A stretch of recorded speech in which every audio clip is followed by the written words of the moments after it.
Yo, what's going on everyone? Brian and Jim here with Drink a Beer and Play a Game, and today we're presenting the worst NES tennis game with Racket Attack for the NES.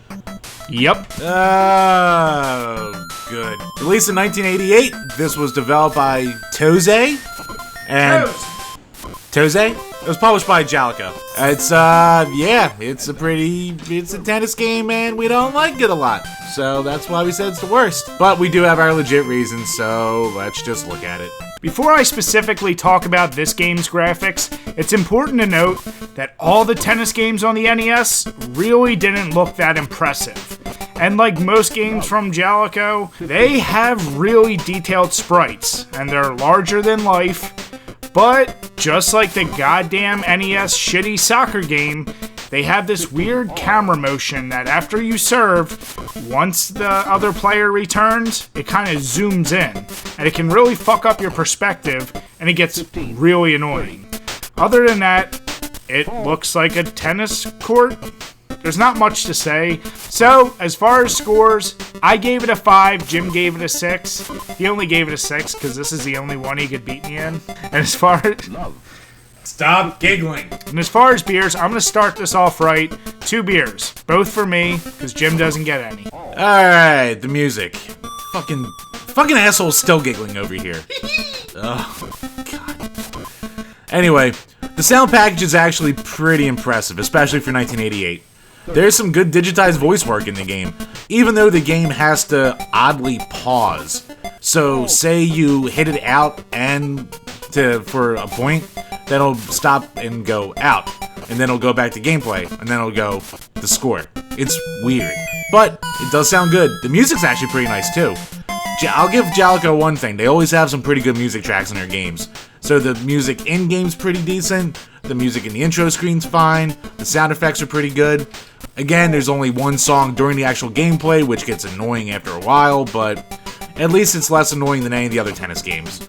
Overall, Brian gave it a 6 and I gave it a 7, and when it comes to beer, I'll just add 1 beer for old Giggly Bits over here. Wow, I'm not going to sugarcoat this. The control in this game is absolute garbage.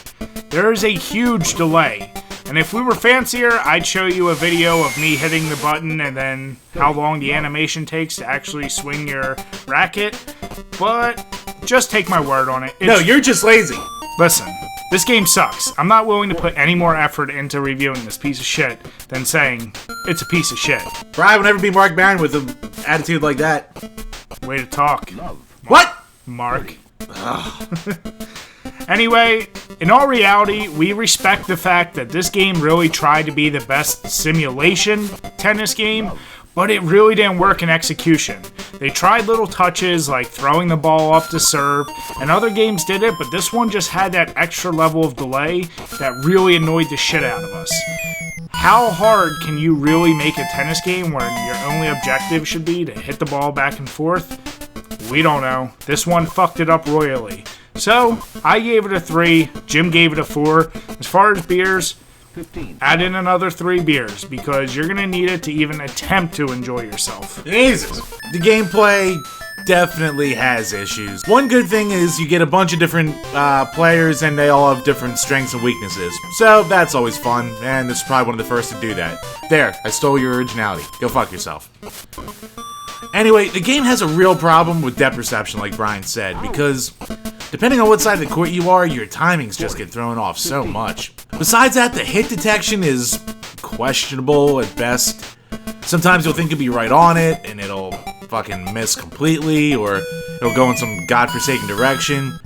A common problem with all these tennis games on the NES is if you're by the net, again with depth perception, you're going to wind up hitting the net with your racket, which instantly makes you lose that round. And it just happens way more than it should. Besides that, the game just isn't that fun. I mean, I know it's a simulation, and maybe if we spend a couple weeks trying to perfect it, we would find the ins and outs of it, but it's not what we're looking for when it comes to tennis games. Maybe it does for you, maybe you'd be a little more lenient, but for us, meh. So, when it comes to score, Brad gave it a 3 and I gave it a 4. And when it comes to beers, I will add 2 beers, because you're going to get hit in your dick and testes. Or, if you play as a woman, your labial folds a lot. Jim, get hit in the balls like this?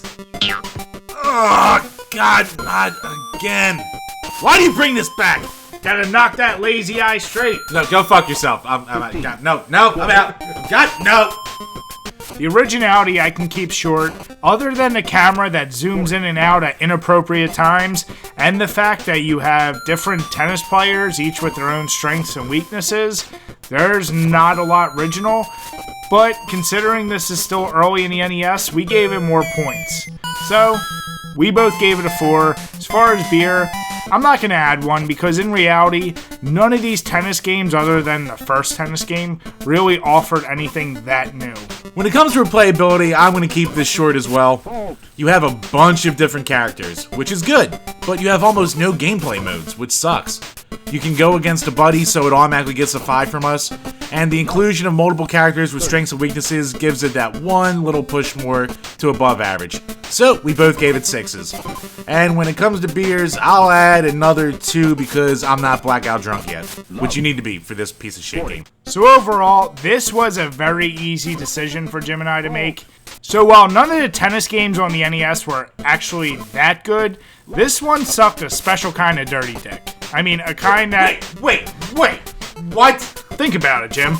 I'm done. The game offered very little as far as actually having fun, and like Jim mentioned, if you really want to dig in and try and learn all the ins and outs, your time could be better spent doing other things. So, I gave it a 3, Jim gave it a 4.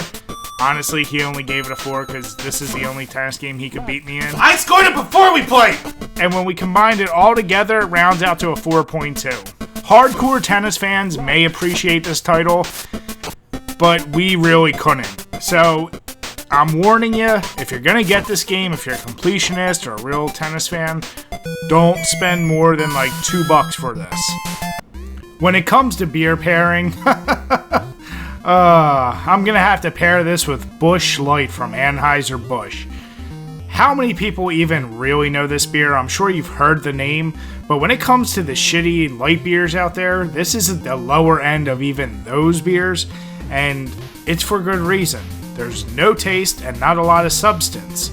So I guess the advantage would be if you drink a whole bunch of these with this game, you may actually hydrate yourself while getting angry. Probably pick up a case and play this with a buddy if you dare. But remember to drink your beers and play your games responsibly. As always, guys, thanks for checking out this video, and if you enjoyed it, make sure you give us a thumbs up, leave some comments, or better yet, why not subscribe? Till next time, guys, cheers.